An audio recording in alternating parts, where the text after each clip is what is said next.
Welcome to Next Minds Academy lessons, daily lessons. We are continuing with our A-level waves episode. So today we are on episode 3. Remember to press this button here, subscribe button. You always get notifications for all our lessons. Share our lessons, like, comment.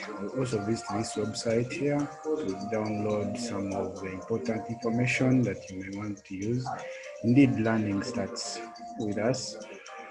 In our episode today, we are going to look at the properties of waves. There are very many wave properties that we shall look at today. So I hope by the end of today, today we shall just look at one of these. And basically, since waves are part of,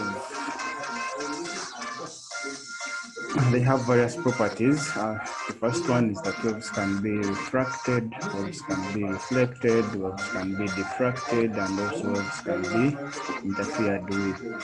So if we start with the first one, which is reflection of waves, as we know from light, waves also, the term reflection refers to the bouncing back of waves when they meet a barrier. So every time waves meet a barrier, they are also reflected back, the same scenario that happens with light. There are different types of reflectors, and waves behave differently depending on which reflector a wave is incident onto.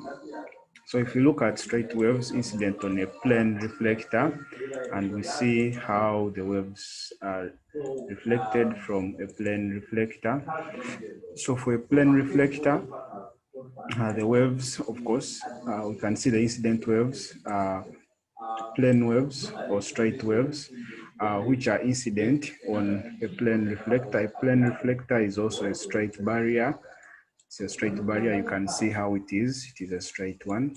So when waves which are straight are incident on a plane reflector, they are reflected back as plane waves or as straight waves. So the reflected waves are these ones here, which are dotted. So the dotted waves are the reflected waves. So you can see that the reflected waves are also straight or plane waves. So secondly, if you look at the straight waves when they are incident on an inclined plane surface, for example, you can see this is an inclined plane surface. Also, this is an inclined plane surface.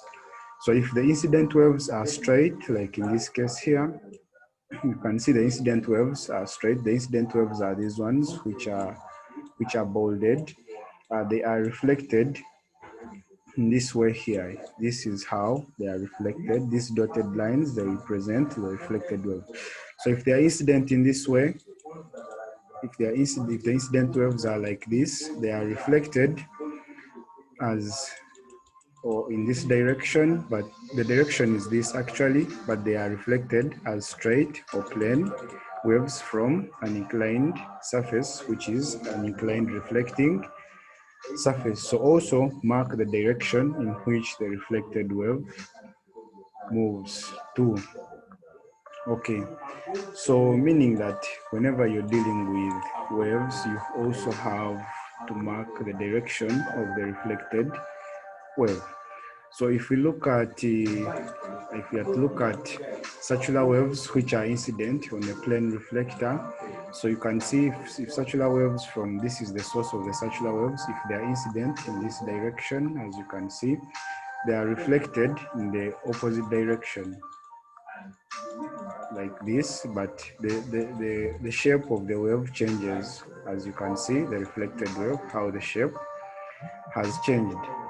Then if the incident, this was a straight or what we call a plane reflector. If circular waves now are incident on a concave reflector, they are reflected back. Actually, in this case here, we are showing, the first one here is showing plane waves incident on a concave reflector. So straight waves, when they're incident on a concave reflector, they are reflected back as concave reflected waves. You can see the reflected waves are concave when they are reflected back. So if we look at looking at more reflections, If you look at circular waves on a concave reflector, this time you can see this is a concave reflector here. Then circular waves are incident, so they are reflected back this side as plane, or what we can call straight waves. So these ones are the reflected waves, the straight ones are the reflected waves. When circular waves are incident on a concave reflector. Um, uh, if you have to look at a convex reflector, and we look at when the waves are incident on a convex reflector. So if plane waves are incident on a convex reflector, they are reflected back as waves which are in a concave shape. You can see how the reflected waves appear. So now if circular waves are the ones which are incident on a concave reflector, as you can see, circular waves are incident, so they are reflected back as circular waves, but the shape depends on the shape of the reflector. You can see how the reflector is, and the shape is similar to that of the reflector. So they are reflected as circular waves with a shape similar to that of the reflector. If we are to basically conclude on this, we basically see that we have to know all the waves for a concave reflector and how they are reflected back when the incident waves are either plane or they are circular.